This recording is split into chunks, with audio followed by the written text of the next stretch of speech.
Hello guys, welcome you all to the my YouTube channel the game guys. जैसे कि आप सभी को पता है कि आज का हमारा टॉपिक है आइसोलोबल एनालॉजी।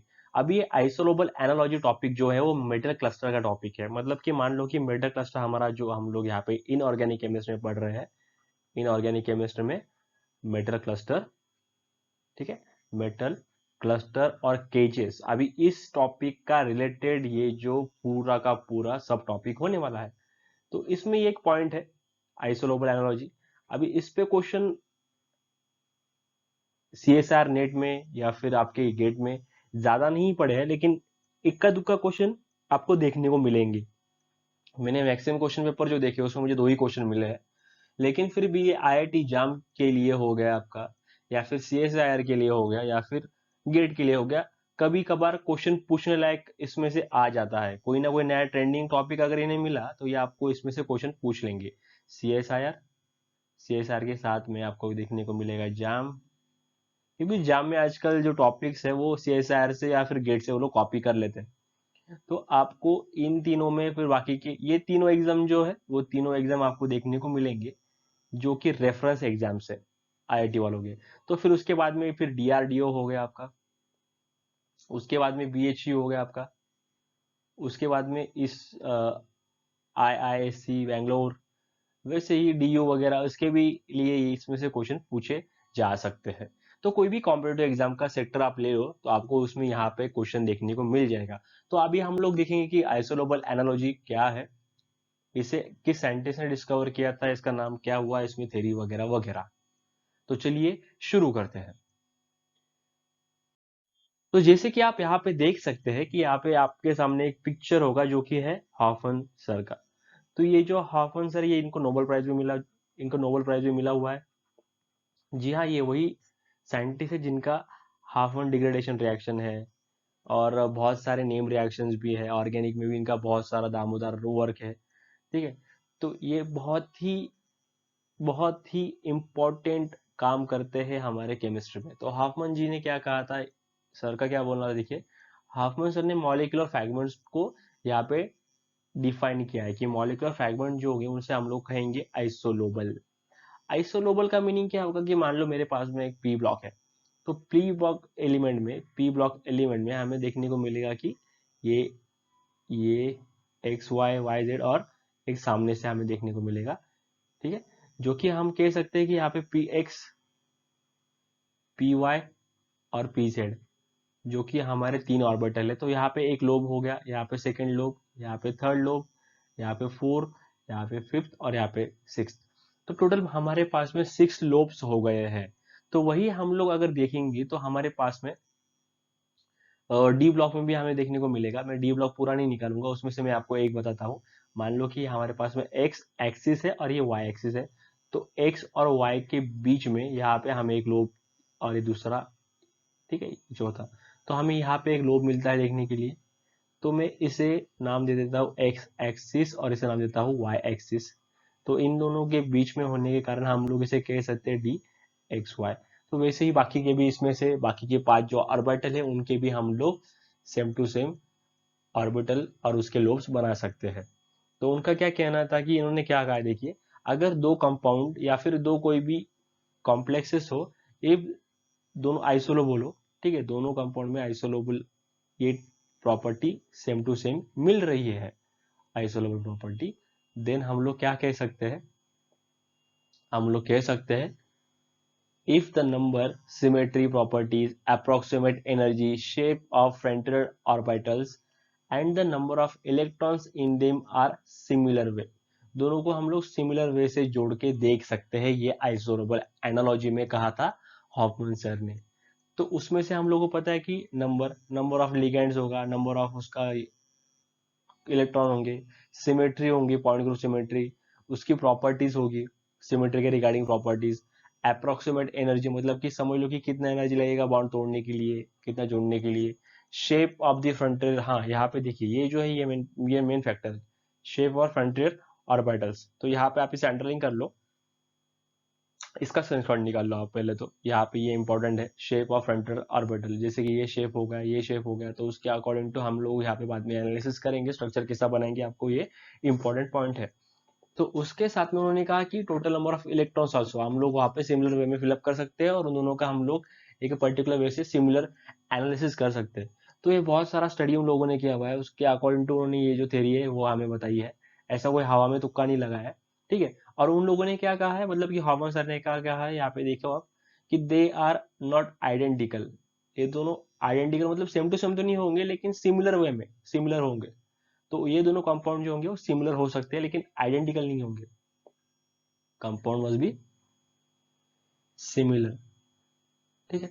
तो अभी इसका एरो जो है, ये एरो हम लोग इस एरो से इसे दिखाते हैं, ठीक है। ये एरो आप लोग अच्छे से बना लो और इसका भी स्क्रीनशॉट निकाल लो, क्योंकि यहाँ पे भी आपको एक ग्लोब देखने को मिलेगा। तो इसे हम लोग आइसोलोबल एनालॉजी में ये एरो यूज करते हैं।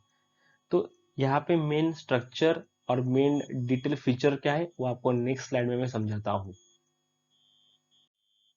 हाँ, अभी यहाँ पे देखो आइसोलोबल एनालॉजी। अभी इसमें क्या कहा है कि मेन ग्रुप कंपाउंड जो है, ठीक है, मेन ग्रुप कंपाउंड जो कि आपके होंगे पी ब्लॉक के एलिमेंट्स, जस्ट लाइक CH4 हो गया, जस्ट लाइक NH3 हो गया, जस्ट लाइक BH3 हो गया। तो सो ऑन, यहाँ पे जो कंपाउंड हम लोग ले रहे हैं वो है मेन ग्रुप के, पी ब्लॉक के, जो कि ज्यादा यूज करते हैं हम लोग इनऑर्गेनिक केमिस्ट्री में, ठीक है, पी ब्लॉक के। तो ये जो कंपाउंड्स है और साथ में बाइनरी कार्बोनिल कॉम्प्लेक्सेस है। कार्बोनिल कॉम्प्लेक्सेस मतलब कि कोई भी हम लोग यहाँ पे मेटल ले लेंगे डी ब्लॉक का, MnCO5, सो ऑन। मैंने एग्जांपल में लिया हुआ है, आप लोगों को समझ में आएगा कि एग्जांपल आप जब नीचे भी देखोगे तभी, ठीक है। तो यहाँ पे हम लोग क्या कह रहे हैं कि मेन ग्रुप कंपाउंड्स और binary carbonyl complexes have parallel properties. इन दोनों की कुछ ना कुछ प्रॉपर्टीज सिमिलर है, पैरेलल है। तो फिर कौन से प्रॉपर्टीज है, तो उसमें हमें देखने को मिलेगा कि अगर हम लोग इसका स्टडी कर ले तो कुछ प्रॉपर्टी यहाँ पे सिमिलरिटी उनमें तो होने ही वाली है। अगर आप दोनों का स्टडी करोगे, उनको स्टार्टिंग में कुछ ना कुछ तो भी प्रॉपर्टी सेम टू सेम मिले, ठीक है, पैरेलल प्रॉपर्टी यहाँ पे हम लोग जिसे बोल रहे हैं। तो उनको ये मिलने के बाद उन लोगों ने क्या किया, जो कि हाफमैन थे, उन्होंने क्या किया, स्टडी बढ़ाई थोड़ी इसके ऊपर। और स्टडी बढ़ाने के बाद में उन्हें पता चला कि कुछ कुछ यहाँ पे सिमिलरिटीज है और कुछ कुछ यहाँ पे डिफरेंस है। तो सिमिलैरिटी का पॉइंट जो है उन्होंने यहाँ पे अच्छे से डिस्क्राइब किया हुआ है कि क्या सिमिलैरिटीज है, और डिफरेंसेस पॉइंट उसे भी वहां पे उन्होंने अच्छे से डिस्क्राइब किया हुआ है। तो सिमिलैरिटीज में उनको पता चला कि यहाँ पे अगर हम लोग देखें तो मेन ग्रुप एलिमेंट जो होंगे वो ऑक्टेट रूल के अकॉर्डिंग टू काम करते हैं। किसके अकॉर्डिंग, तो ऑक्टेट के अकॉर्डिंग। ऑक्टेट रूल पे इनका काम होता है, जो कि 8 इलेक्ट्रॉन के अकॉर्डिंग हम बोल सकते हैं कि आउटर मोस्ट में 8 इलेक्ट्रॉन्स होने चाहिए। और यहाँ पे मेटल कार्बोनिल कंपाउंड जो है वो EAN, इफेक्टिव एटॉमिक नंबर पे काम करते हैं, जिसे हम लोग कह सकते हैं कि 18 इलेक्ट्रॉन्स और यहाँ पे 8 इलेक्ट्रॉन्स। तो इसके अकॉर्डिंग टू यहाँ पे काम हो रहा है, यहाँ पे ऑक्टेट और यहाँ पे EAN। तो यहाँ पे आपको देखने को मिलेगा, अगर मान लो कि मैं कोई भी एक हेलोजन ले लूं, ठीक है, हेलोजन में यहाँ पे लेता हूँ। तो हेलोजन का मीनिंग होगा कि समझो Cl- ले लूंगा या फिर Br- या फिर F-, तो कोई भी हेलोजन माइनस में मैं ले लूंगा। तो उसमें क्या होगा कि एक नेगेटिव चार्ज है, तो इसका मीनिंग ऐसा होता है कि इसे एक इलेक्ट्रॉन कंप्लीट होने के लिए चाहिए। तो एक इलेक्ट्रॉन यहाँ पे इसे शॉर्ट पड़ रहा है। वही यहाँ पे अगर आप देख सकते हो कि Mn के आउटर मोस्ट में इलेक्ट्रॉन होंगे 7, ठीक है, 4s2 और 3d5। तो 7 इलेक्ट्रॉन्स हो गए। और यहाँ पे CO कितने कंट्रीब्यूट करता है, तो CO 2 कंट्रीब्यूट करता है, और 2 multiply with 5 then will be 10। तो सेम वे में यहाँ पे CO भी हो गया। CO के आउटर मोस्ट में इलेक्ट्रॉन है 9, ठीक है, और 9 plus 2 into 4 that will be your 8। तो दोनों के इलेक्ट्रॉन हो रहे हैं भाई 17। तो 17 इलेक्ट्रॉन यहाँ पे हो रहे हैं, और 18 के लिए कितना कम पड़ रहा है, तो एक कम पड़ रहा है यहाँ पे। और यहाँ पे कितना हो रहा है, तो यहाँ पे हो रहा है 7। तो 7 होने के बाद कितना कम पड़ रहा है, तो एक कम यहाँ पर भी पड़ रहा है। तो दोनों के लिए एक यहाँ पे इलेक्ट्रॉन कम पड़ रहा है और एक यहाँ पे इलेक्ट्रॉन कम पड़ रहा है। सेम टू सेम एग्जाम्पल हम लोग नीचे ले लेते हैं। तो यहाँ पे हम लोग सल्फर ले रहे हैं। तो सल्फर को 8 इलेक्ट्रॉन कंप्लीट करने में, ऑक्टेट कंप्लीट करने में दोनों इलेक्ट्रॉन उनको चाहिए। वैसे अगर Fe हम लोग मान ले तो Fe के आउटर मोस्ट में है 8 इलेक्ट्रॉन, ठीक है, 8 इलेक्ट्रॉन इसका आउटर मोस्ट में है, और यहाँ पे 8 इलेक्ट्रॉन हो गए, तो ये हो गए 16। वैसे ही सेम फैशन में अगर हम लोग OS ले ले तो OS उसके नीचे ही है, तो उसके भी 8 हो गए और इधर 8 हो गए। तो यहाँ पे हो गए टोटल इलेक्ट्रॉन 16। तो 16 इलेक्ट्रॉन यहाँ पे है और यहाँ पे इलेक्ट्रॉन है 6, ठीक है। तो 6 में से अगर 8 में से 6 माइनस कर दो 2 बचते हैं, तो 2 हम लोगों को यहाँ पे कम पड़ रहे हैं और यहाँ पर भी हमें 2 इलेक्ट्रॉन कम पड़ रहे हैं। तो दोनों में हम लोगों को पता चलता है कि इलेक्ट्रॉनिकल इक्विवेलेंट स्पेसिस है, कि यहाँ पर अगर आप काउंट कर लो तो 8 इलेक्ट्रॉन होने के लिए एक स्पेसिस कम पड़ रहा है और यहाँ पे 18 के लिए एक कम पड़ रहा है, यहाँ पे 8 के लिए 2 कम पड़ रहे हैं और 18 के लिए 2 कम पड़ रहा है। सेम टू सेम फास्फोरस में 3 इलेक्ट्रॉन कम पड़ेंगे, यहाँ पे 3 इलेक्ट्रॉन इसमें कम पड़ेंगे। और इसमें भी अगर आप काउंट कर लो, अगर आपका इनऑर्गेनिक अच्छा होगा तो आपको पता चल जाएगा कि यहाँ पे 9 प्लस 6 आपके हो गए 15 और यहाँ पे भी आपके 9 प्लस 6 हो गए 15। तो यहाँ पे 15 इलेक्ट्रॉन बन रहे हैं। अगर यहाँ पे 15 बन रहा है तो यहाँ पे भी आपके 3 इलेक्ट्रॉन का शॉर्टेज आएगा। तो यहाँ पे 3 हो रहा है शॉर्टेज और यहाँ पे भी 3 शॉर्टेज हो रहा है। तो दोनों को कंट्रीब्यूट करने के बाद हमें पता चलता है कि ऑक्टेट के लिए 3 और EAN के लिए भी 3। तो यहाँ पे 3 इलेक्ट्रॉन का शॉर्टेज हो रहा है। सो ये दोनों स्पेसिस भी एक दूसरे के साथ में इलेक्ट्रॉनिकल इक्विवेलेंट स्पेसिस है। अभी इलेक्ट्रॉनिक इक्विवेलेंट बोल रहा हूँ मैं यहाँ पे, आइसो इलेक्ट्रॉनिक नहीं, इलेक्ट्रॉनिक इक्विवेलेंट। अभी क्यों ऐसा बोल रहा हूँ, क्योंकि यहाँ पे इतने इलेक्ट्रॉन कम पड़ रहे हैं, that's why we are saying electronical equivalent, not we are saying here iso electronic. यहाँ तक कितना पॉइंट क्लियर होता है हमें। तो हमें यहाँ पे क्या करना है, तो हमें यहाँ पे करना है कि टोटल इलेक्ट्रॉन के लोब्स कितने कम हो रहे हैं वो हमें निकालना है। लोब्स, आइसोलोबल में 2 टर्म्स है। अभी आइसोलोबल को मैं अगर डिवाइड कर दूं, ठीक है, आइसोलोबल, अभी इस टर्म को अगर मैं 2 फ्रैगमेंट्स में तोड़ दूं तो यहाँ पे हो जाएगा आइसो। आइसो का मीनिंग होता है सेम, आइसो का मीनिंग क्या होता है, सेम। और लोबल हो जाएगा, लोब बोल सकता है मैं इसे। तो लोब का मीनिंग क्या होगा, कि लोब का मीनिंग होगा जिसमें हम लोगों को एक पर्टिकुलर वे में ऐसे लोब्स मिल जाए, कोई भी 1 या 2, ठीक है, सो ऑन। तो बॉन्डिंग के टाइप में हम लोग को जब हाइब्रिडेशन करते हैं तब हमें लोब्स के अकॉर्डिंग टू वहाँ पे हम लोग से बात करते हैं, जिससे फ्रंटरी और ऑर्बिटल भी हम लोग कहते हैं, तो उसे हम लोग कहेंगे लोब। तो नंबर ऑफ लोब्स दोनों जगह पे हमें सिमिलर मिलेंगे। क्या मिलेंगे, सिमिलर। मैं अभी यहाँ पे सिमिलर बात कर रहा हूँ, आइडेंटिकल बात नहीं कर रहा हूँ, ठीक है। ठीक है, अभी नेक्स्ट देखिए। अभी आपको ये एग्जांपल देखने के बाद में और भी अच्छे से पता चल जाएगा कि इनमें क्या क्या फीचर्स सेम टू सेम है और क्या क्या फीचर्स में डिफरेंट है। तो आप यहाँ पे देख सकते हो, अगर आप देखोगे तो आपको पता चल जाएगा कि एक पेरेंट कंपाउंड जो है वो यहाँ पे मेन ग्रुप ले लिया है। तो मेन ग्रुप यहाँ पे आपका हो जाएगा और यहाँ पे आपका हो जाएगा मेटल कार्बोनिल ग्रुप। तो मेटल कार्बोनिल ग्रुप में और यहाँ पे क्या फर्क है, तो यहाँ पे तो आपका 8 इलेक्ट्रॉन का कंट्रीब्यूशन हो रहा है, यहाँ पे 18 का कंट्रीब्यूशन हो रहा है, ठीक है, 8 का हो रहा है और यहाँ पे 18 का हो रहा है। यहाँ पे आपको एक एग्जांपल ले लिया है, अभी यहाँ पे CH4 ले लिया है। CH4 मतलब आपका मीथेन लिया हुआ है। तो इसे क्यों लिया है, क्योंकि ये इलेक्ट्रॉन प्रिसाइज है, इलेक्ट्रॉन प्रिसाइज, इस पे कोई भी लोन पेयर नहीं है और इस पे कोई भी दूसरा एक डिफिशिएंट कंपाउंड नहीं, तो इलेक्ट्रॉन प्रिसाइज है, ठीक है, इलेक्ट्रॉन प्रिसाइज कंपाउंड है। तो इसलिए हम लोग ज्यादा से ज्यादा इसे यूज करेंगे, क्योंकि ये इलेक्ट्रॉन प्रिसाइज है। अगर मान लो कि मैं यहाँ पे एग्जाम्पल में नाइट्रोजन का ले लेता हूँ अमोनिया, ठीक है, अमोनिया क्या होगा कि अमोनिया तो ठीक है, ये भी कंट्रीब्यूशन कर रहा है 8 इलेक्ट्रॉन का, लेकिन इस पे लोन पेयर आ जाता है। अगर मैं बोरॉन का कंपाउंड ले लूँ तो ये इलेक्ट्रॉन डिफिशिएंट आ जाता है, ठीक है, 3 और 3 6 होंगे इसमें। तो यही कंट्रीब्यूशन करने के कारण हमें कुछ ना कुछ यहाँ पे मिलता है कि ये जो कंपाउंड है डिफिशिएंट है और ये रिच हो जाता है, इसमें एक इलेक्ट्रॉन ज्यादा आ रहा है और इसमें इलेक्ट्रॉन कम आ रहे हैं। तो हम लोग इसे इसलिए यहाँ पे नहीं ले रहे, लेकिन CH4 अगर हम लोग यहाँ पे ले लेते हैं तो CH4 लेने के बाद हमें पता चलता है कि ये इलेक्ट्रॉन डिफिशिएंट भी नहीं है और इलेक्ट्रॉन रिच भी नहीं है, ये पर्टिकुलर वे में बराबर है। तो इसी कारण हम लोग यहाँ पे ले रहे हैं, इसी कारण हम लोग यहाँ पे ले रहे हैं CH4, ठीक है। तो यहाँ पे आपको कोई डाउट नहीं होना चाहिए कि CH4 हम लोग यहाँ पे क्यों यूज कर रहे हैं। तो सिंपल फेनोमेनन है कि जो प्रिसाइज होगा, पर्टिकुलर वे में परफेक्ट होगा, उसे हम लोग यहाँ पे लेने वाले हैं, कोई भी दूसरा कंपाउंड नहीं लेंगे।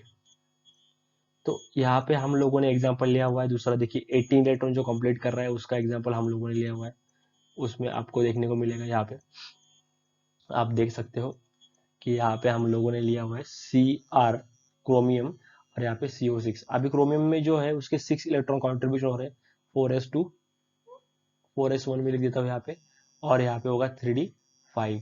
तो इन दोनों का अगर काउंट कर लूँ तो मेरे पास हो जाएंगे 6 इलेक्ट्रॉन, 6, और यहाँ पे हो जाएंगे 12। 12 कैसे आए, तो ये 2 इलेक्ट्रॉन कंट्रीब्यूट करता है और 6 दूनी 12, तो यहाँ पे हम लोगों के पास मिलेंगे 18 इलेक्ट्रॉन। तो 18 यहाँ पे ये फुलफिल हो रहा है, that means EAN rule fulfil कर रहा है। तो ये दोनों यहाँ पे ऑक्टेट भी कंप्लीट हो रहा है और यहाँ पे इफेक्टिव एटॉमिक नंबर का इलेक्ट्रॉन का रूल भी यहाँ पे परफेक्ट हो रहा है। तो यहाँ पे हैबिटेशन का हम लोग अगर देखें तो यहाँ पे डी ऑर्बिटल का कोई रोल नहीं है, तो यहाँ पे हमें देखने को मिलेगा sp3 और यहाँ पे हमें देखने को मिलेगा d2sp3। ये डी आउटर ना होके इनर क्यों है, क्योंकि यहाँ पे जो लिगैंड है वो CO है। CO लिगैंड जो है हमारी वो स्ट्रॉन्ग फील्ड लिगैंड है। स्ट्रॉन्ग फील्ड लिगैंड होने के कारण वो क्या करेगी, वो पेयर कर लेगी सबको, ये सब इलेक्ट्रॉन को पेयरिंग करने के कारण वो इनर हो जाएगा। ठीक है, ये जो पार्ट है हमारा स्ट्रॉन्ग फील्ड लिगैंड वगैरह जो है वो कोऑर्डिनेशन केमिस्ट्री का पार्ट है, उसे हम लोग कोऑर्डिनेशन केमिस्ट्री में कवर कर लेंगे। तो यहाँ पे आप देख सकते हो कि नॉन बॉन्डिंग कौन सा है, तो 1s है, हाइड्रोजन का 1s। और यहाँ पे आपको देखने को मिलेंगे DXY, DXZ, DYZ। और यहाँ पे बॉन्ड कौन से, तो यहाँ पे सिग्मा बॉन्डिंग है और यहाँ पे भी सिग्मा बॉन्डिंग है। तो ये उसमें कुछ सिमिलरिटीज और कुछ डिफरेंस हो गया। देन नेक्स्ट पार्ट उसमें हम लोग देखेंगे अभी, जो कि मेन पार्ट है, उसे हम लोग कहेंगे organic compound, inorganic compound, organometallic example, vertices which are missing from the parent octahedron और electron short from the field share. तो अभी यहाँ पे आपको पता होना चाहिए कि हम लोगों ने यहाँ पे एग्जांपल ले लिया है। एग्जांपल में हम लोग अभी यहाँ पे लेंगे, जस्ट वेट अ मिनट, ठीक है, एग्जांपल में हम लोग यहाँ पे लेंगे ऑक्साइल ऑर्गेनोमेटल कंपाउंड, ये एग्जांपल हो गया। ठीक है, जो स्ट्रक्चर मैंने यहाँ पे बनाया हुआ है, यहाँ पे आपका हो जाएगा ऑक्टाहेड्रल, यहाँ पे TBP, यहाँ पे आपका स्क्वायर प्लेनर होगा या फिर होगा टेट्राहेड्रॉन, और यहाँ पे आपको 3 में दिया हुआ है। तो मैक्सिमम कंडीशन में ये नहीं मिलता है, लेकिन फिर हम लोगों ने लिख लिया है।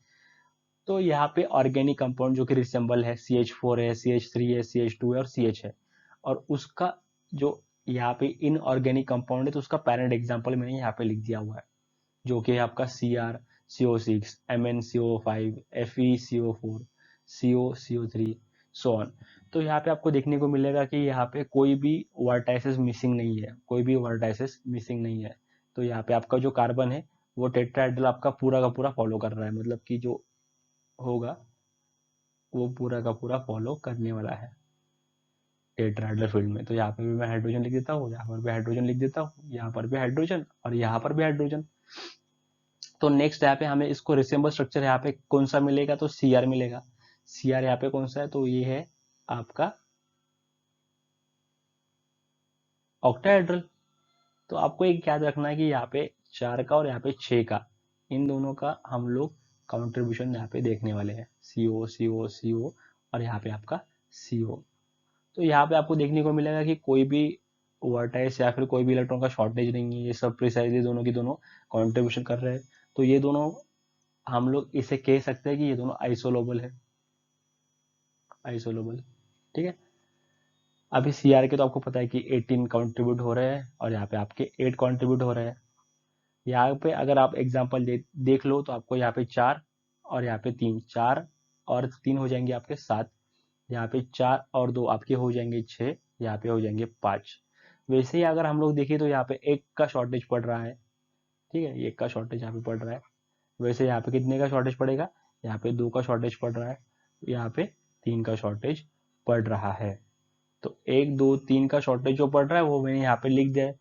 पैरेंट में से कितने वर्टाइसेस मिसिंग है तो वहाँ पे मैंने लिख दिया है। वही यहाँ पे अगर आप लोग देखोगे तो यहाँ पे 7 इलेक्ट्रॉन है और 7 और यहाँ पे 10 तो 17 बन रहा है। तो कितना है यहाँ पे कंट्रीब्यूशन करने के बाद 18 के लिए एक कंट्रीब्यूट 17 कर रहा है, तो 18 के लिए एक इलेक्ट्रॉन मिसिंग है, तो एक यहाँ पे हो जाएंगे 16, तो यहाँ पे 2, यहाँ पे हो जाएंगे 15, तो 3। तो ये एग्जाम्पल हम लोग देख रहे हैं जिसमें दोनों की जगह पे हमें वर्टाइसेस और कितने इलेक्ट्रॉन शॉर्ट पड़ रहे हैं तो वो हमें यहाँ पे पता चल रहा है। तो इसके कारण ही आइसोलोबल एनालॉजी यहाँ पे उसका अस्तित्व आया है। तो आइसोलोबल एनालॉजी कहाँ से चला, तो उन लोगों ने ऑर्गेनिक कंपाउंड जो है मेन ग्रुप का उसे और यहाँ पे इनऑर्गेनिक कंपाउंड इन दोनों को रिसेंबल किया और उसके बाद में आइसोलोबल एनालॉजी पता चली हम लोगों को कि आइसोलोबल कंपाउंड भी कुछ होता है। आइसोलोबल एनालॉजी का जन्म हुआ, ऐसा भी हम लोग यहाँ पे बोल सकते हैं। ठीक है,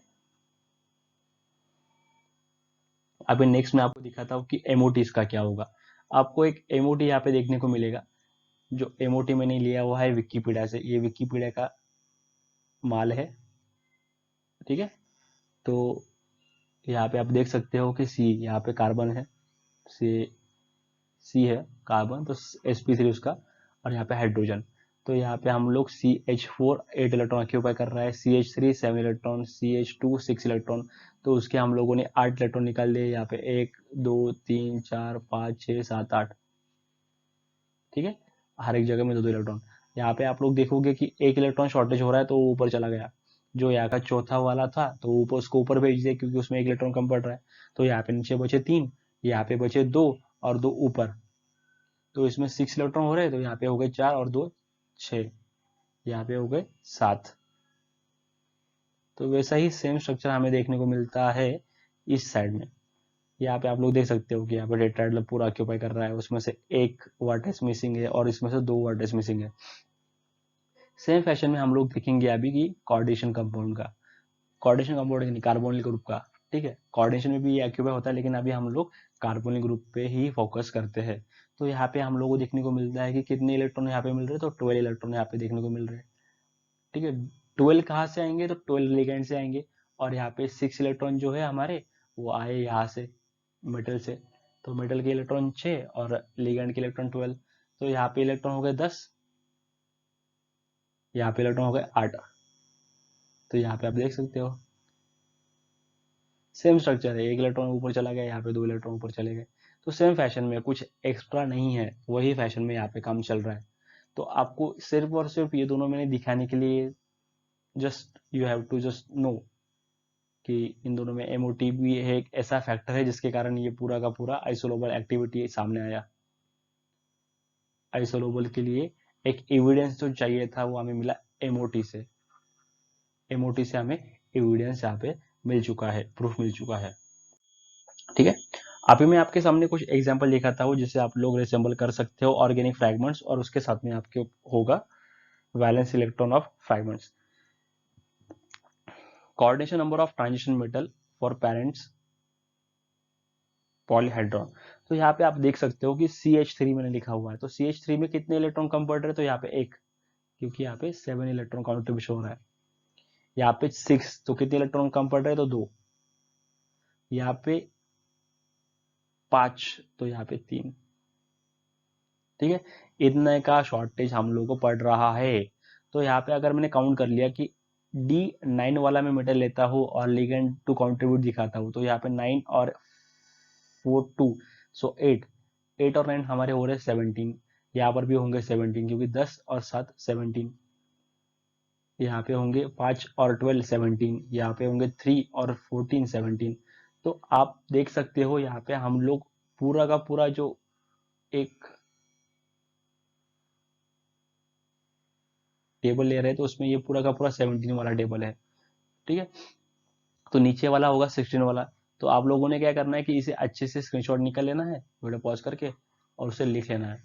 तो ये हो गया अपना 16 का, और नीचे वाला हमारा होगा 15 का। तो बस आप लोगों ने क्या चेक करना है कि यहाँ पे कंट्रीब्यूट करने के बाद में कौन सा लिगेंड, यहाँ पे दो, यहाँ पे मैक्सिमम लिगेंड जो हम लोग यूज करेंगे वो CO यूज करेंगे, या फिर CP यूज करेंगे, या फिर PH3। ठीक है, ये लिगेंड यूज करेंगे। ये 2 कंट्रीब्यूट करता है, इसका नीटा पे डिपेंड होता है, नीटा की वैल्यू क्या है उसके अकॉर्डिंग टू इसे हम लोग डिफाइन कर सकते हैं। और यहाँ पे इलेक्ट्रॉन ये 2 कंट्रीब्यूट करता है। तो मैं मान के चलता हूँ कि मेरे पास ये 2 लिगेंड है, तो ये दोनों लिगेंड का मैं यहाँ पे यूज करूंगा। तो उसके अकॉर्डिंग टू आपको सिंपल लगाना है। तो प्रैक्टिकल देखते हैं कि हम लोग इसे कैसे यूज कर सकते हैं। तो उसे यूज करने के लिए हम लोग अभी कुछ एग्जाम्पल्स देख लेते हैं। ठीक है, तो एग्जाम्पल हम लोग देखेंगे नंबर 1। मैं यहाँ पे अभी आपको एग्जाम्पल से समझाता हूँ, फिर आप इजीली ग्राफ्स कर पाओगे। समझो कि मेरे पास एग्जाम्पल है, उसमें MnCO5 ये एग्जाम्पल हो गया। तो इसके इलेक्ट्रॉन कितने बन रहे हैं, अब ये किससे रिसेंबल खाएगा। तो मेरे पास ऑप्शन है CH4, CH3, CH और CH2। अभी मैं से 1 2 3 4 दे दूँ या फिर ABCD दे दूँ, यहाँ पे डिपेंड है। ठीक है, तो अभी ये जो हो गया हमारा एग्जाम्पल, तो ये से आप लोग काउंट कर लो कितने हो रहे हैं। तो Mn का कितना बन रहा है एग्जाम्पल में, Mn के होंगे 4s2 और 3d5। 5, तो इसके बन रहे 7 इलेक्ट्रॉन्स। और यहाँ पे CO के कितने इलेक्ट्रॉन हो रहे हैं, तो CO कंट्रीब्यूट करता है 2 इलेक्ट्रॉन, तो 2 into 5 then it will be your 10। तो हम लोग अभी 10 + 7 कर दे तो हमें मिलता है 17 इलेक्ट्रॉन्स। तो इसके 18 के लिए एक इलेक्ट्रॉन कम पड़ रहा है, एक इलेक्ट्रॉन कम पड़ रहा है, ठीक है, शॉर्ट।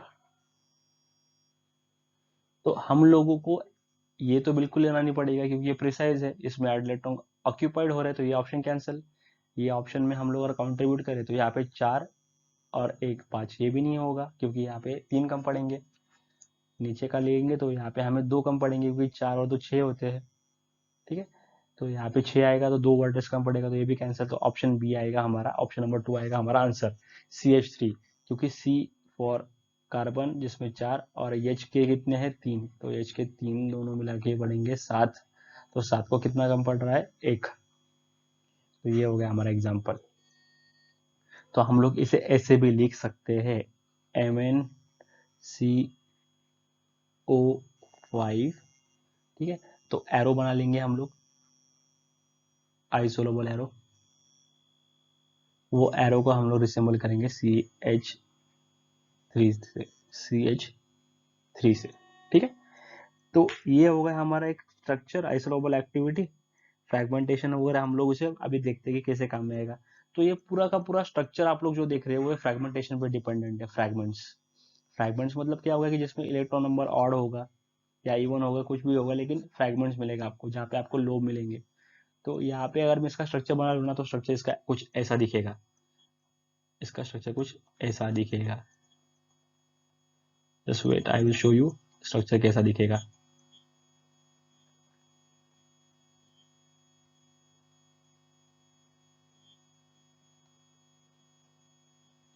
ठीक है, तो यहाँ पे अगर आप देख सकते हो तो मैं अभी मिटा देता हूँ और इसका स्ट्रक्चर कैसा बनेगा आपको दिखा देता हूँ।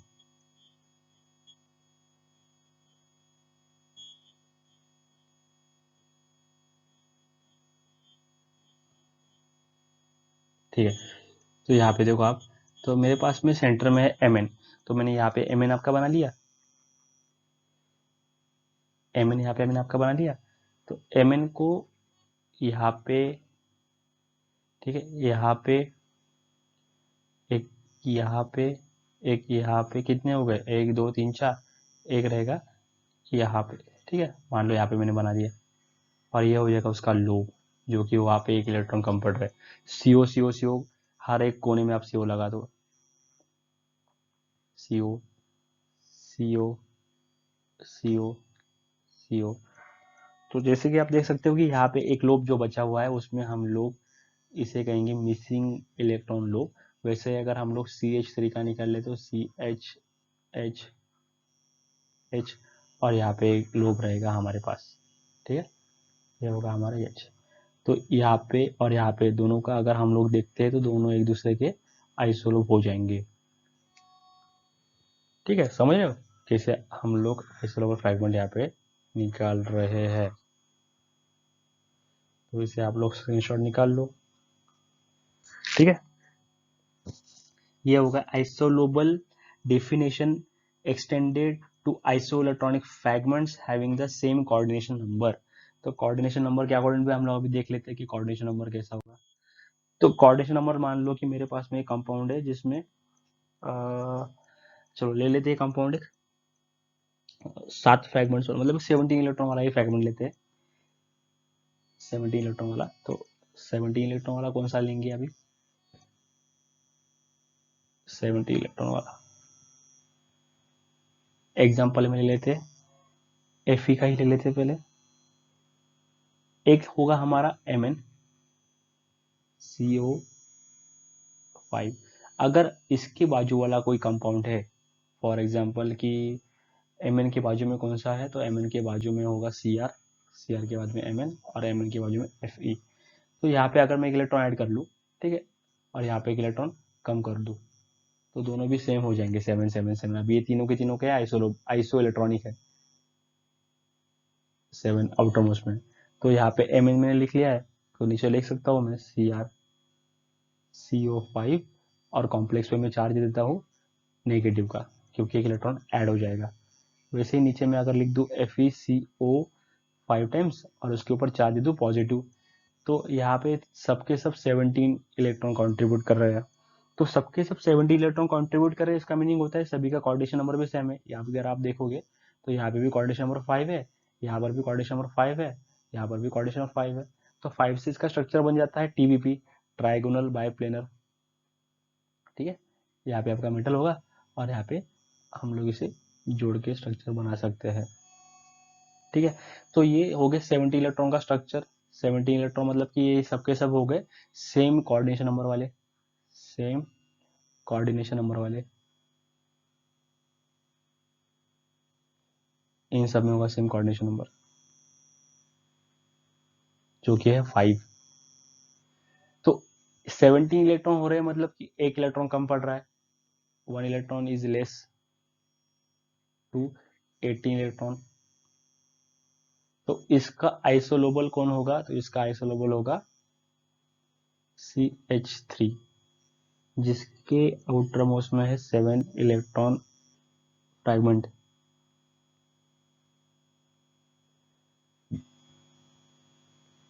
ठीक है, पहला हमारा रूल क्या बोलता है कि अगर कोई भी कोऑर्डिनेशन नंबर सबका सेम हो, ठीक है, तो हम लोग उसे कह सकते हैं कि वो आइसोलोबल है विद पेरेंट, पेरेंट के साथ आइसोलोबल हो जाएगा। अभी नंबर 2 हम लोग क्या कह सकते हैं, नंबर 2 में हम लोग क्या कह सकते हैं, नंबर 2 में हम लोग कह सकते हैं कि गेन और loss electron from the two isolobal fragments yield will be isolobal fragment. ठीक है, मतलब कि अगर आप गेन करोगे, ऐड करोगे या फिर लॉस करोगे, गेन कर दो या फिर लॉस कर दो, किसमें से, किसमें से, from isolobal fragments, isolobal fragments, उसका यील्ड हमें क्या मिलेगा, उसका यील्ड प्रोडक्ट हमें मिलेगा, वो भी मिलेगा आइसोलोबल फ्रैगमेंट। ये कैसे है, तो इसका एग्जांपल मैं आपको बताता हूँ। मान लो कि मेरे पास में स्टार्टिंग में एक कंपाउंड है जिसका Mn मैंने लिख लिया है। ठीक है, Mn,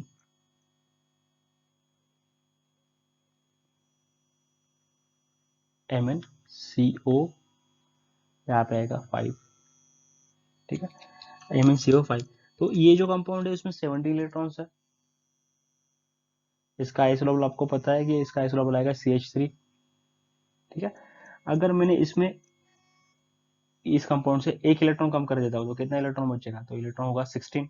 तो 16 में कौन से कंपाउंड आएंगे, तो यहाँ पे आएगा CrCO5, यहाँ पे आएगा MoCO5, यहाँ पे आएगा WCO5।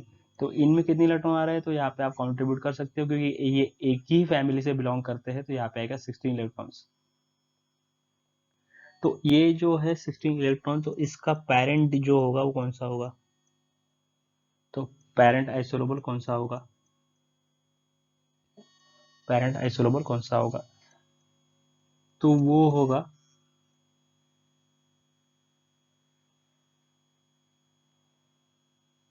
CH3।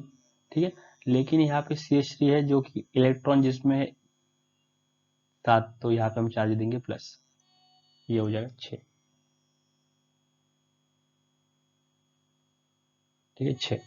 अभी आप कहोगे कि मैंने यहाँ पे CH3 क्यों लिया, क्योंकि यहाँ पे आपको पता होना चाहिए कि यहाँ पे 16 इलेक्ट्रॉन होने के बावजूद भी एक ही लोब कम पड़ रहा है, तो 6 के लिए कितना लोब कम पड़ रहा है, एक ही लोब कम पड़ रहा है ना, क्योंकि ऑक्टाहेड्रल बनने के लिए एक लोब कम पड़ रहा है।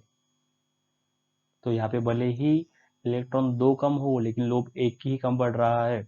यहाँ पे कितने लोब कम पड़ रहे हैं, यहाँ पे भी एक ही लोब कम पड़ रहा है, भले ही 6 इलेक्ट्रॉन हो। ठीक है, और यहाँ पे अगर आप लोग देखोगे तो यहाँ पे आपको 7 इलेक्ट्रॉन मिल रहे हैं, क्योंकि दोनों में एक ही लोब है। तो लोब के अकॉर्डिंग तो काम कर रहे हैं हम लोग, ना कि इलेक्ट्रॉन्स, तो इसलिए हम लोग यहाँ पे बोल रहे हैं कि ये आइसोलोबल है। तो आपको पता होना चाहिए कि लोब कितने कम पड़ रहे हैं, तो यहाँ पे जो ऑक्टाहेड्रल कॉम्प्लेक्स है उसे बनने के लिए एक लोब कम पड़ रहा है। अगर मान लो कि मैंने इसमें एक इलेक्ट्रॉन ऐड कर दिया Mn में, तो कितना बन जाएगा, तो बन जाएगा हमारा 18। ठीक है, 18 बन जाएगा। तो फॉर एग्जाम्पल देखो आप, ECO 5 टाइम्स। तो यहाँ पे तो 6 नहीं बना ना। पेरेंट हमारा क्या ग्रुप है, तो पेरेंट ग्रुप हमारा ऑक्टाहेड्रल है। हमारा आइडियल ग्रुप कौन सा है ऑक्टाहेड्रल में, सॉरी सॉरी जस्ट मैं इसे मिटा देता हूँ। हाँ, तो हमारा पेरेंट ग्रुप क्या है, तो पेरेंट ग्रुप है जहाँ पे ऑक्टाहेड्रल ये फॉलो करेगा। जैसे कि मान लो CrCO6 ये होगा पेरेंट, तो इससे हम लोग रिसेंबल करते हैं CH4 से। अगर Mn हम लोग ले रहे हैं तो Mn में कितने इलेक्ट्रॉन कम पड़ रहे हैं, तो यहाँ पे पड़ रहा है हमको इलेक्ट्रॉन कम, एक लोब कम पड़ रहा है, एक लोब। तो यहाँ पे हम लोग लिखेंगे CH3। ठीक है, अभी हम लोगों ने क्या किया है कि इसका जो है 5 वाला ही, लेकिन उसमें 2 इलेक्ट्रॉन ऐड होने वाला मेटल ले लिया है, मतलब कि Fe जिसकी आउटरमोस्ट में 8 इलेक्ट्रॉन, यहाँ पे हो गए 10, 8 10 18। तो इसका आइसोनोबल क्या आएगा, इसका आइसोनोबल क्या आएगा, इसमें तो 18 इलेक्ट्रॉन कंट्रीब्यूट हो रहा है, 18 इलेक्ट्रॉन कंट्रीब्यूट हो रहा है, लेकिन ये अगर आप देखोगे तो यहाँ पे लोब कंप्लीट नहीं हो रहे। लोब कंप्लीट नहीं मतलब कि ये ऑक्टाहेड्रल कंप्लीट नहीं हो रहा है फॉलो। तो अगर ये ऑक्टाहेड्रल कंप्लीट फॉलो नहीं होगा तो फिर इसका स्ट्रक्चर जो है उसके पेरेंट से नहीं मिलेगा। तो इसीलिए हम लोग यहाँ पे इसका जो पेरेंट है CH4 वो नहीं ले सकते, इसके कारण हम लोग यहाँ पे ले रहे हैं CH3, जिसके ऊपर चार्ज होगा प्लस, सॉरी जिसके ऊपर चार्ज होगा नेगेटिव। अभी नेगेटिव चार्ज के कारण क्या होगा कि इसमें हम लोग 1 इलेक्ट्रॉन काउंट कर पाएंगे, लेकिन 8 इलेक्ट्रॉन काउंट करने के बाद भी हमें पता चलता है कि इसमें एक वर्टाइस मिसिंग है। जैसे कि ये होगा आपका sp3 फॉर्म में होगा कार्बन, जिसमें एक लोब, एक इलेक्ट्रॉन। ठीक है, ये होगा आपका ये स्ट्रक्चर। अभी इसका आइसोलोबल क्या है, तो इसका आइसोलोबल है ये, इसे मैं यहाँ पे नेगेटिव चार्ज दिखा देता हूँ क्योंकि आपको कंफ्यूजन ना हो। तो इसका आइसोलोबल क्या आएगा कि Fe, यहाँ पे एक लोब, ठीक है, जिसके ऊपर एक चार्ज है। यहाँ पे आएगा आपका CO, यहाँ पे आएगा आपका CO, CO, CO, CO। समझ रहे हो मैं क्या बोलना चाहता हूँ। यहाँ पे हम लोग क्या कर रहे हैं कि यहाँ पे भी एक लोब कम पड़ रहा है Cr में, Cr एक लोब कम है, 1 2 3 4 5, तो यहाँ पे भी एक लोब कम पड़ रहा है। तो उसका हम लोग रेसेंबल स्ट्रक्चर में कौन सा लेंगे कि जो CH3 प्लस 16 इलेक्ट्रॉन यहाँ पे हो रहे हैं ना, 16, तो यहाँ पे 6, लेकिन 6 कौन सा कि जहाँ पेरेंट नहीं हो पाए वो, तो इसलिए हम लोग यहाँ पे चार्ज वाला कंपाउंड ले रहे हैं। तो ये कॉन्सेप्ट आपको अभी तक क्लियर हो गया होगा कि आप लोग यहाँ पे जो पेरेंट 8 होने के कारण भी पूरा पेरेंट क्यों नहीं ले रहे हो, जो कि यहाँ पे आपको देखने को मिलेगा 2 मिनट, जिसमें आपको शो कर देता हूँ। यहाँ पे 8 कंप्लीट है, लेकिन फिर भी हम लोग यहाँ पे CH4 क्यों नहीं ले रहे, बिकॉज ऑफ दिस, क्योंकि यहाँ पे लोब एक कम पड़ रहा है, जो कि एक लोब से ही हम लोग से रिप्लेस करेंगे। तो ये हो गया आइसोबल का रूल नंबर 2। उसके बाद में रूल नंबर 3 होगा कि अगर मान लो कि कोई भी CO हम लोग यहाँ पे यूज कर रहे हैं, कि ऐसा जरूरी नहीं है। रूल नंबर 3 में हम लोगों को क्या पता चलता है कि हर बार CO यूज करना ऐसा ही नहीं है। CO की जगह पे आप कोई भी एक ऐसी लिगेंड ले सकते हो कि जो 2 इलेक्ट्रॉन कंट्रीब्यूट करे, मान लो कि PR3 हो गया, या फिर आप Cl भी ले सकते हो। कोई भी ऐसी लिगेंड लेना है कि 2, ठीक है, तो ये हो गया। आप Cl भी ले सकते हो, लेकिन Cl की आपका अभी लेने के बाद आपको पता होना चाहिए कि Cl अगर आप लोग लोगे तो उसका नंबर 1 इलेक्ट्रॉन कंट्रीब्यूट होगा। तो मान लो कि मेरे पास कंपाउंड है लाइक दिस, मेरे पास कंपाउंड होगा तो उसे हम लोग Cl से कंट्रीब्यूट कर सकते हैं कि COMn CO 5 टाइम्स। ठीक है, तो हम लोग क्या करेंगे कि अदर इलेक्ट्रॉन डोनर कोई भी होगा तो उसे भी हम लोग सिमिलर ट्रीटमेंट करेंगे। तो यहाँ पे ये हो गया, तो और भी ट्रीटमेंट ले लेते हैं NCr। ठीक है, तो ये जो लिगेंड मैंने दिया हुआ है आप लोग, इससे आप लोग कंट्रीब्यूट कर सकते हो कि ये भी 2 इलेक्ट्रॉन डोनेट करता है, ऐसा हम लोग कंट्रीब्यूट करते हैं, 2 इलेक्ट्रॉन कंट्रीब्यूट करता है, ऐसा आप लोग अज्यूम करो। ठीक है, तो इसका आइसोलोप कौन सा बन जाएगा, तो इसका आइसोलोप बन जाएगा MnPr 3 टाइम्स, और ये होगा उसका 5 टाइम्स। तो इसका आइसोलोबल कौन सा बनेगा, इसका आइसोलोबल बन जाएगा आपका MnCl 5 टाइम्स, और ऊपर चार्ज जो होगा वो होगा 5 times negative, 5 times negative. Next वैसे ही अगर आप लोग देखोगे तो ये भी नेक्स्ट बन जाएगा Mn NCr 5 टाइम्स, और इसका एक लोब कम पड़ रहा है, इसके लिए इसका पैरेंट बनेगा आपका CH3। तो आप लोगों ने क्या करना है कि जो लिगेंड आप लोग ले रहे हो तो उसको आप लोगों ने ट्रीटमेंट लेना है एज अ 2 इलेक्ट्रॉन डोनर का ट्रीटमेंट लेना है। ठीक है। नेक्स्ट आएगा, अगर आप लोग कोई भी यहाँ पे CP ले रहे हो, ठीक है, मतलब कि कोई भी साइक्लोपेंटीन ग्रुप ले रहे हो, तो साइक्लोपेंटीन ग्रुप लेने के बाद आपको पता होना चाहिए कि CP हो तो यहाँ पे नीटा की वैल्यू होगी, तो नीटा की वैल्यू जो होगी वहाँ पे आप लोग उतना कॉन्ट्रीब्यूशन आपको देना है। तो मान लो कि अगर मेरे पास में CP5 है, ठीक है, यहाँ पे मेरे पास कंपाउंड है जिसमें CP लिखा हुआ है और नीटा इक्वल टू 5 है, और वहाँ पे FeCO2 ऐसा है, तो यहाँ पे 5 इलेक्ट्रॉन कंट्रीब्यूट हो रहा है टोटल, नीटा 5, ये नीटा है तो 5 कंट्रीब्यूट हो रहा है, और यहाँ पे ये दोनों कर रहे हैं 4, 5 4 9, 9 और 8 17, तो यहाँ पे कितना कंट्रीब्यूट हो रहा है, हमें 17 इलेक्ट्रॉन मिल रहा है, 17 इलेक्ट्रॉन्स। तो 17 इलेक्ट्रॉन्स ये हो गए, तो इसे हम लोग सिंपल वे में लिखेंगे कि Fe ग्रुप और उसके बाद में CO 5 टाइम्स और यहाँ पे प्लस चार्ज। तो फिर उसका पेरेंट कौन सा आएगा, तो उसका पेरेंट उसे हम लोग और भी कह सकते हैं कि 70 इलेक्ट्रॉन वाला पेरेंट कौन सा है, तो उसमें विदाउट चार्ज वाला तो वो है MnCO 5 टाइम्स 70 इलेक्ट्रॉन वाला। वैसे वे में आप कोई भी दूसरा ले सकते हो, तो मान लो कि मैं नीटा 6 वाला ले लेता हूँ, कि नीटा जिसमें 6 हो, नीटा इज इक्वल टू 6, ये हो गया आपका नीटा इक्वल टू 5। तो नीटा इक्वल टू 6 वाला कौन सा कंपाउंड आएगा, तो उसमें कंपाउंड आएगा CP नीटा इक्वल टू 6, उसके बाद में Cr, और यहाँ पे ले लेते CO equal to 2 times, CO equal to 2 times. तो उसके बाद हमें इसमें क्या मिलेगा, इसका रेसिमल स्ट्रक्चर क्या मिलेगा, इसका रेसिमल स्ट्रक्चर मिलेगा हमें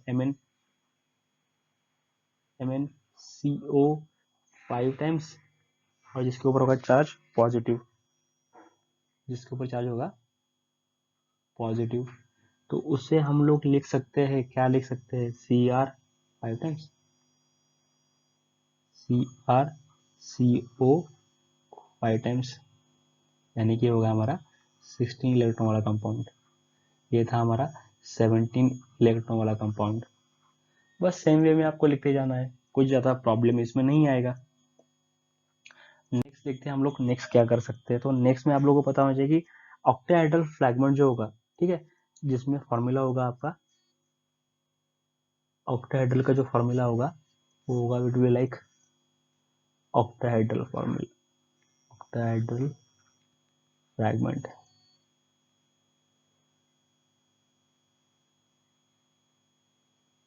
ऑक्टेहाइड्रल फ्रैगमेंट, उसमें हम लोग लिख सकते हैं MLN, यहाँ पे मैं लिखता हूँ, ठीक है। अभी हम लोग क्या करेंगे कि उसमें से 2 इलेक्ट्रॉन कम कर देंगे, तो दो लिगैंड कम कर देंगे, ठीक है। 2 लिगैंड कम करने के बाद हमें जो मिलेगा वो हमें मिलेगा स्क्वायर प्लेनर, वो क्या मिलेगा हमें, स्क्वायर प्लेनर फ्रैगमेंट। तो उसमें एग्जांपल अगर आप लोग देखोगे तो आपको पता चलेगा कि CrCO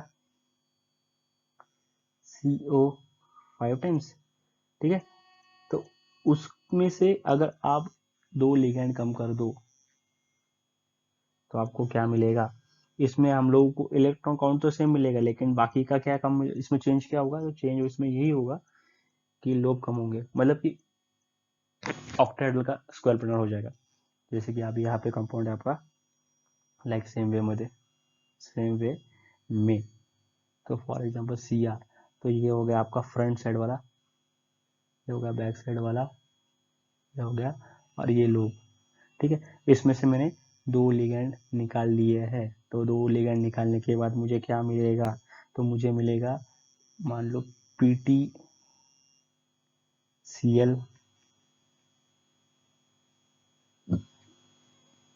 Cl Cl Cl, और यहाँ पे एक लोब, क्योंकि दोनों में लोब सेम आना चाहिए, बाकी इलेक्ट्रॉन का कंट्रीब्यूशन कितना भी है हमें उससे कुछ लेना देना नहीं है, हमें सिर्फ लोब से लेना देना है, ये जो लोब है वो लोब सेम आना चाहिए, ठीक है। तो अगर आप इलेक्ट्रॉन भी काउंट करोगे तो दोनों के सेम आएंगे, ठीक है। तो फिर आप लोग देख सकते हो कि यहाँ पे इलेक्ट्रॉन का काउंट भी अगर आप लोग करते हो तो फिर भी कुछ मैटर नहीं होता है, क्योंकि यहाँ पे होता है D8। ठीक है, यहाँ पे हम लोग एग्जाम्पल लिख लेते हैं PtCl3 और चार्ज नेगेटिव। तो यहाँ पे कितने इलेक्ट्रॉन हो रहे हैं, तो यहाँ पे 6 और 5 16 इलेक्ट्रॉन हो रहा है। और यहाँ पे कितना होगा, यहाँ पे Pt है, Pt के इसमें 8 इलेक्ट्रॉन है, और 8 + 6 14 इलेक्ट्रॉन। इलेक्ट्रॉन दोनों में सेम नहीं है, फिर भी दोनों में लोब सेम है, सेम लोब, इसलिए हम लोग उसे कहते हैं लोबल, आइसोलोबल। ये आइसो इलेक्ट्रॉनिक स्पेसिस नहीं है, इसलिए आइसो लोबल है। इसमें 16 है, इसमें 14 है, लेकिन फिर भी दोनों में लोब सेम टू सेम है। ठीक है, अगर आप लोगों को यहाँ तक पता चल चुका होगा तो हम लोग कोई एग्जांपल देख लेते हैं, कि जो एग्जांपल हम लोग, ठीक है, ये एग्जांपल देखते हैं। ये अभी आपका जो क्वेश्चन है ये 2016 का क्वेश्चन है, जो कि आया है जून में। क्वेश्चन देखो, CpM, ठीक है, ये जो कंपाउंड है उसमें Cp दिया हुआ है, CpM fragment is isolobal with. अभी यहाँ पे आइसोलोबल बोला हुआ है, वो भी BH के साथ में। किसके साथ में है, तो BH। तो BH कंपाउंड जो है उसमें बोरॉन का 3 है और इसका प्लस 1 4, तो 4। तो कितने फ्रैगमेंट कम पड़ रहे हैं यहाँ पे तो 4 फ्रैगमेंट कम पड़ेंगे। तो हम यहाँ पे सिंपल लिख सकते हैं, कार्बन भी हम लोग यहाँ पे लिख सकते हैं, तो 4 हमें यहाँ पे कम पड़ेंगे। तो आप सिंपल देख लो क्वेश्चन में, कहाँ पे अगर आप लोग कंट्रीब्यूट करोगे तो आपको 4 कम पड़ने वाले हैं। तो यहाँ पे अगर आप कंट्रीब्यूट करोगे तो 5, ये जो है कंट्रीब्यूट कर रहा है CP वाला 5, CP कंट्रीब्यूट कर रहा है 5। तो फिर हम लोग 4 इलेक्ट्रॉन कम कहाँ पड़ रहे हैं वो काउंट कर लेते हैं एक बार। तो अगर हम लोग Mn लेंगे या फिर Ge लेंगे, Ge वाला तो ऑप्शन पहला डायरेक्ट ऑटोमेटिकली कट हो जाता है, क्योंकि वो यूज ही नहीं होता है इसमें। तो ऑप्शन ए जो है वो कट हो जाता है। तो ऑप्शन 2 में क्या है, तो Mn है, तो MnCp। तो यहाँ पे Mn के आउटरमोस्ट में कितने इलेक्ट्रॉन आएंगे, तो यहाँ पे आएंगे 7 + 5 12 होता है। तो 12 करने के बाद में हम लोगों को 6 इलेक्ट्रॉन यहाँ पे कम पड़ेंगे, तो ये कैंसिल आएगा। ऑप्शन 3 CP और R, उसमें भी RU है, ठीक है, RU भी ऑप्शन कट हो जाएगा। ठीक है, और ऑप्शन क्या बचता है अभी आपके सामने, तो आपके सामने अभी ऑप्शन बचेगा सेम ऑप्शन CpCO। अगर आप कंट्रीब्यूट करो तो यहाँ पे CO है, CO में कितने इलेक्ट्रॉन होते हैं आउटर मोस्ट में, तो CO के आउटर मोस्ट में होते हैं 9 इलेक्ट्रॉन, 9 + 5 14 हो रहा है। तो 14 होने के बाद यहाँ पे इसे हम लोग यूज करेंगे 18 - 14 = 4 इलेक्ट्रॉन रिमेनिंग है, तो मतलब कि 4 लोब्स यहाँ पे कम पड़ रहा है। तो 4 लोब्स यहाँ पे कम पड़ रहे हैं, तो 4 लोब यहाँ पे भी कम पड़ रहा है। तो दोनों को हम लोग कह सकते हैं कि BH, ठीक है, का आइसोलोबल होगा CpCO।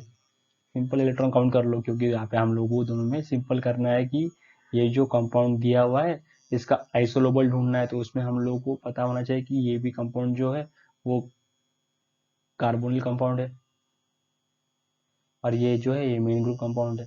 तो सिंपल यहाँ पे हम लोग क्वेश्चन सॉल्व कर सकते हैं। नेक्स्ट क्वेश्चन देखते हैं। तो नेक्स्ट क्वेश्चन देखने के बाद आपको पता चल जाएगा कि आप लोग कैसे कैसे सॉल्व कर सकते हो।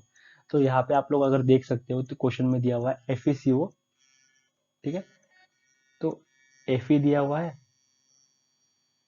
CO 2 टाइम दिया हुआ है, मतलब कि मान लो कि ये ऐसा स्ट्रक्चर हो गया, CO और PH3 और इसके ऊपर चार्ज होगा नेगेटिव। तो अभी आपको याद रखना है कि यहाँ पे कितना भी दिया हो, मतलब कि कंपाउंड जो दिया हुआ है आपको, यहाँ पे मैंने एक लोब ऐसे ही बना दिया है, ठीक है, आपको ऐसे ही लोब नहीं बनाना है, आपको पर्टिकुलर वे में सॉल्व करना है क्वेश्चन। ऑर्गेनिक स्पेसिस किससे ये सिमिलर खाएगा, तो आपको इतना तो पता होना चाहिए कि कितने इलेक्ट्रॉन कंट्रीब्यूट कर रहा है। तो यहाँ पे 2 कंट्रीब्यूट कर रहा है, ये दो कंट्रीब्यूट कर रहा है, ये दो कंट्रीब्यूट कर रहा है, तो 2 × 3 दैट विल बी 6। और Fe के कितने इलेक्ट्रॉन है, तो Fe के इलेक्ट्रॉन है 8, तो 8 + 16 हो जाएंगे आपके 14। तो 14 इलेक्ट्रॉन कंट्रीब्यूट हो रहा है, तो 14 और एक चार्ज कौन सा है ऊपर, नेगेटिव चार्ज भी है ना, तो उसमें एक ऐड करके हो जाएंगे हमारे 15 इलेक्ट्रॉन। तो 15 इलेक्ट्रॉन होने के बाद में कौन सा स्पेसीज है कि जो 3 फ्रैगमेंट जिसमें हम लोग कम पड़ने वाले हैं। तो अगर आप लोग लेंगे ऑप्शन CH2 प्लस, तो इसमें 2 दिए हुए हैं, 2 फ्रैगमेंट कम पड़ेंगे, तो ये ऑप्शन नहीं आएगा। CH3, तो इसमें तो एक ही कम पड़ेगा ना, तो ये भी ऑप्शन नहीं आएगा। अभी यहाँ पे ऑप्शन जो है वो 2 और 4 में होगा, CH माइनस है और यहाँ पे है CH, तो ऑप्शन कौन सा आएगा। तो यहाँ पे ऑप्शन अगर आप लोग देख सकोगे तो देखो,